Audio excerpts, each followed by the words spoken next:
Welcome, everybody. Sometimes a young lady who passionately loves the Lord and is properly qualified can speak far more eloquently than an elderly priest like myself. Just listen to my friend Sheridan for a moment. Hey guys, it's Sheridan. In today's video, we are going to talk about the F word, fetus, and we're also going to talk about whether my body, my choice is a valid argument for abortion. I said this in my last video, and I'm going to say it in every video. If you are someone who has had an abortion, or maybe you have influenced someone into having an abortion, you need to know that I am not judging you. I am for you. I'm not against you. I have much respect for you. I just want to talk about something that there's a lot of misinformation on, and I want to encourage people that it is actually possible to be an advocate of both unborn children and of their mothers and fathers. We don't actually have to choose sides. So stay tuned to the end of the series because I believe it's possible for us to stand up for women and babies at the same time. And just to clarify, I have a master's degree in the political and social sciences. This is a topic I'm very passionate about, but I also love academic integrity. So I'm not pulling opinion pieces. I have chosen articles, academic journal articles that were published in the last 5 years, as well as chosen to take content from current experts in the field. So stay tuned and let's jump on in. All right, so first we're going to talk about whether or not that thing growing in the womb is just a fetus. In order to bring some of the humanity back into this conversation, I'm going to take you through the stages of development of a baby inside of a mother's womb. At 3 weeks after conception, that heart starts beating. At 6 weeks after conception, there is brain activity and arms and legs form. The baby starts moving at week 10. That means the heartbeat, brain function, arm and leg growth, and moving all take place in the first trimester. Why am I bringing it up? There is a very important court case, the Dobbs, Mississippi court case that's at the Supreme Court right now, and our nation is deciding some very critical things. Mississippi recently banned abortion after 15 weeks. So you need to know that by 15 weeks, babies have fingerprints, they have fingernails, they have eyebrows and eyelashes. You can tell their gender, all of their organs are fully formed, and babies are breathing by week 15. They're breathing amniotic fluid. So it's not just like a clump of cells. This is a living, breathing human being. Okay, if that wasn't impressive enough, babies also begin language learning in the womb, and there have been a number of studies on this. I'll just tell you about one of them. In 2017, there was a study done of international adoptees from Korea with Dutch as their current language. And here's what the researchers found out. Children, even pre-linguistic babies under 6 months of age, that includes infants, children adopted early in life into another linguistic community typically forget their birth language, but retain unaware, relevant linguistic knowledge that may facilitate learning or relearning of birth language patterns. They went on to say that this process of acquiring a language starts both automatically and extremely early, before birth, during the last third of the time a baby spends in the womb. That means babies are language learning in the womb. What they said is that infants adopted into other linguistic countries unknowingly retain bits of the language they heard in the womb, and they have an easier time learning that language later in life, even if they never heard the language after birth due to growing up in a different linguistic country. Why am I saying all this? The point being that what some people consider to be just a clump of cells inside the mother's womb, it's actually a human being that is learning a language. Language learning doesn't start at birth. It starts in the last trimester of a pregnancy. So they are fully human. It's not just a fetus. So now I'm going to get into the my body, my choice argument. I recently listened to an interview that I absolutely loved, so I wanted to share snippets of it with you.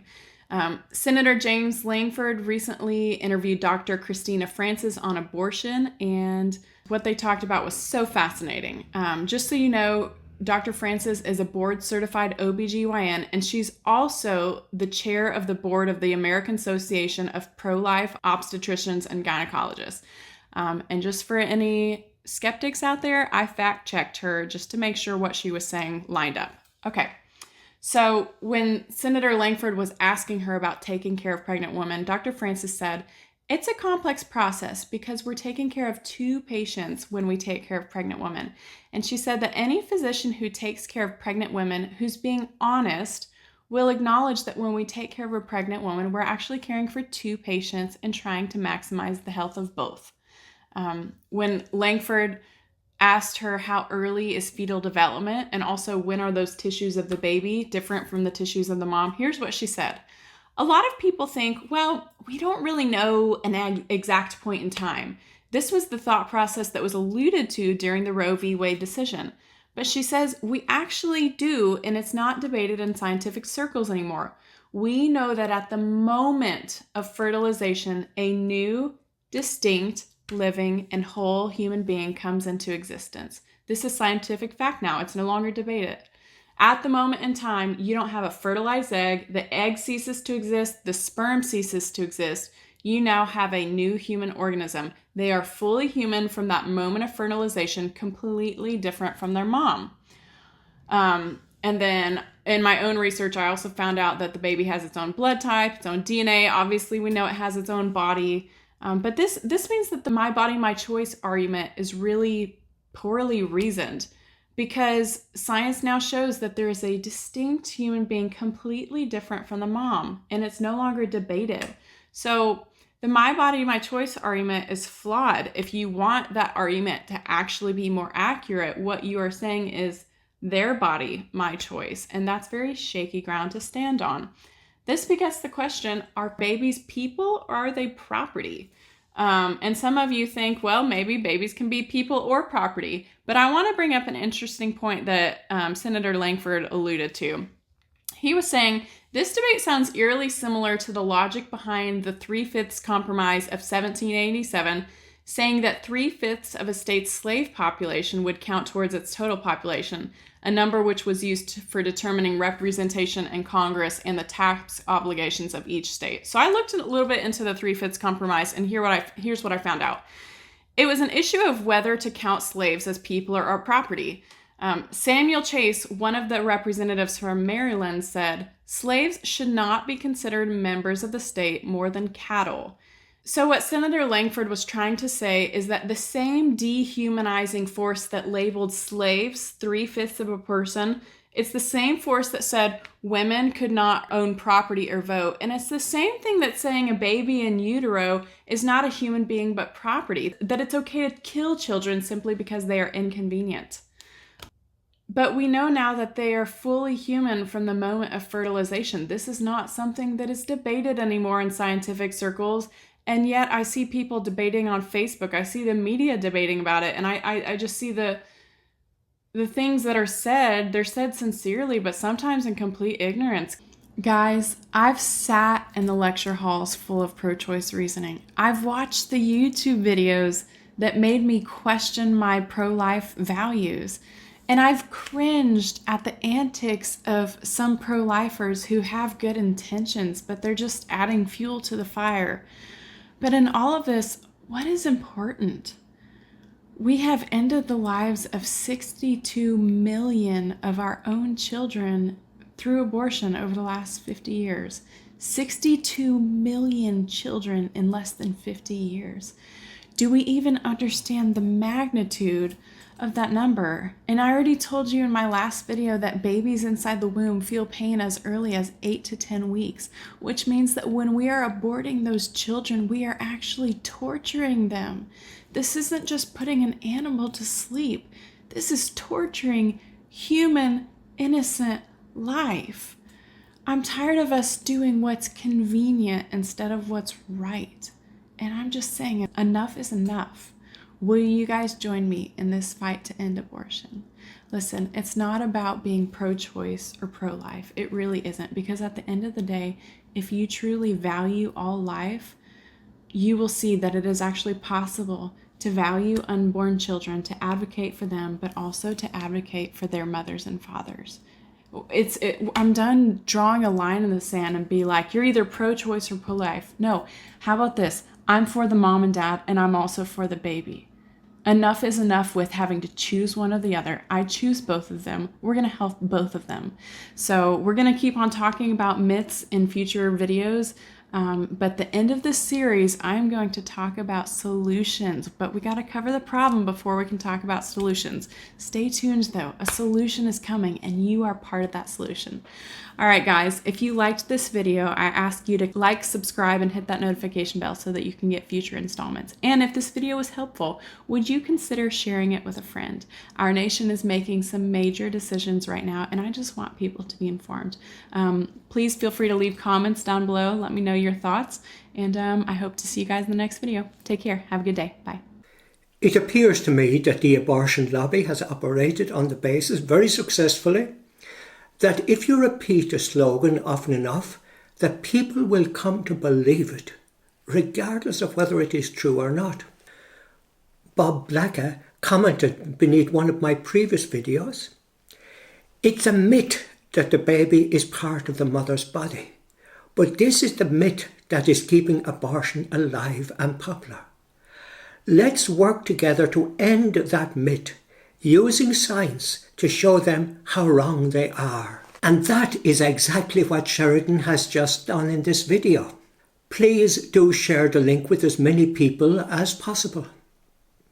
And given that Sheridan is a young lady in her mid-20s, it would be an ideal video to share with your younger relatives and younger friends. Did you ever notice how the slogan, "A woman's right to choose," leaves out one most important detail? What is she choosing? The choice is to support the life of another human being or to kill the life of another human being. And none of us have the right to take the life of another human being. I pray for the day when for every placard that proclaims a woman's right to choose, there will be 10 placards proclaiming that nobody has the right to choose to kill another human being, because that is what is at stake. Meanwhile, here in Ireland, this is a very important issue at the moment, because a review is about to take place into the current abortion legislation. And sadly, the review will be carried out by people who want more abortion. They don't want to look at the issues. What they want is more abortion. We can only pray that God will somehow stop them in their tracks, and that God will once again raise up here in Ireland people who will walk with the Lord with dignity and uphold the right to life of the unborn with dignity. You will find the link to Sheridan's earlier video on abortion beneath this video. You will also find a link to her YouTube channel.